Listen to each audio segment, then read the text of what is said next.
Pointed out this is just a shoe, one of my favorite shoes for me personally.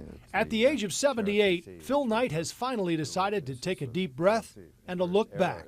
Some days even he can't believe what he built. One of the most iconic brands in the world, Nike. And it all happened in a home state that brings him great pride. Well, I am first and foremost an Oregonian, as Bill Bowerman used to like to say about those of us that are Oregonians. We have webs between our toes. We were born and raised that way, and the state is in my blood, and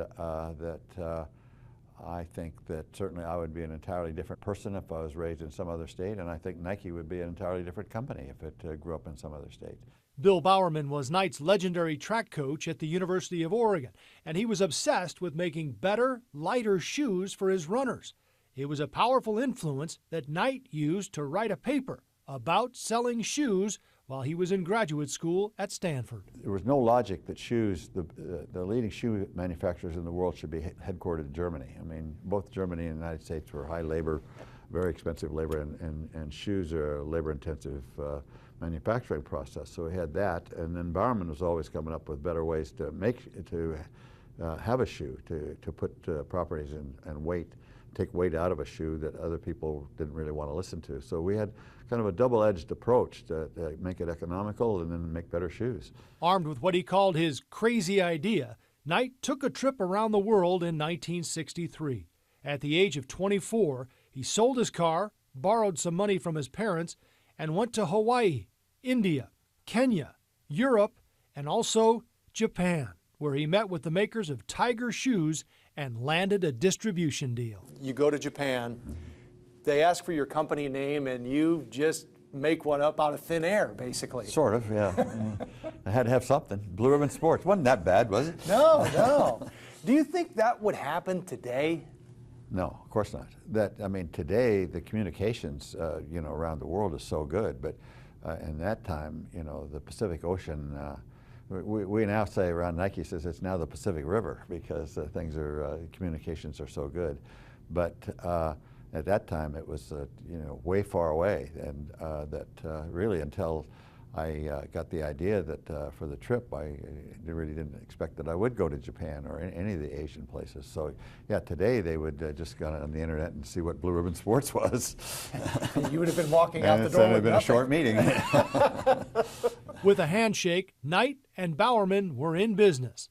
Knight was selling shoes out of the back of his car and doing well, but not exactly well enough to pay the bills. You sold encyclopedias, Yeah. You sold mutual funds. Well, no, I want to interrupt you. I tried to sell encyclopedias. I never actually made a sale. All right, you sold mutual funds or tried. I did sell no, I sold some mutual funds. You were an accountant, Yes. you taught, and then at one point you decided deep down you were searching for something else, something more. I found it. You always knew what it was. Yeah. No, from the time that I wrote the paper at Stanford, I knew that this was what I'd like to do with my life if I could.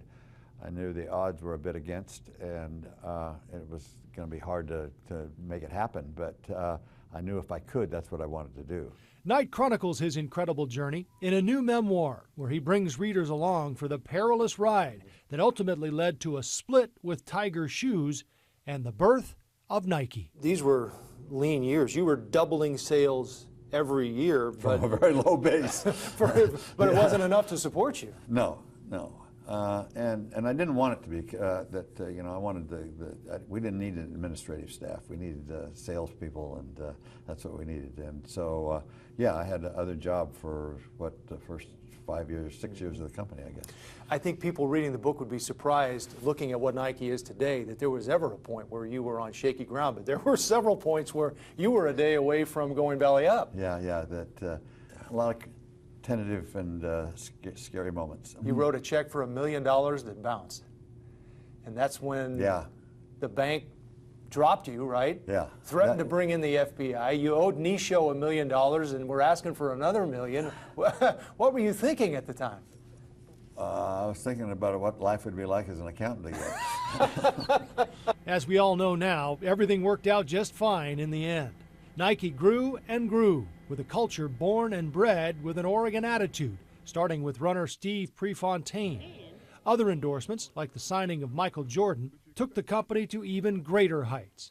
Nike and Knight hit the jackpot when he took the company public in 1980. He woke up the next day worth $178 million, and he was still the first one at the office. One of the things that struck me about the book is the spirituality of it. Tao, Zen. This is an important part of your life, isn't it? Yes. You Yes, say I think so. you say everyone should have spirituality in their life. What do you mean by that? It's really kind of the emotion of who you are, and I think people need to stop and think about that. And to me, that's sort of spirituality.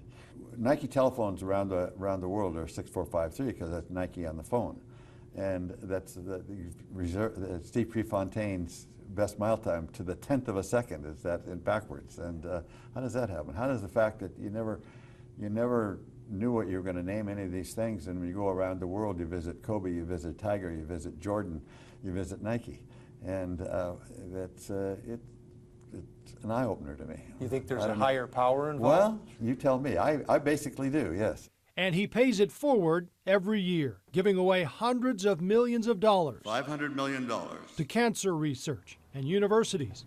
And when he's gone, he says he'll give away most of the rest of his multi-billion-dollar fortune. His only regret?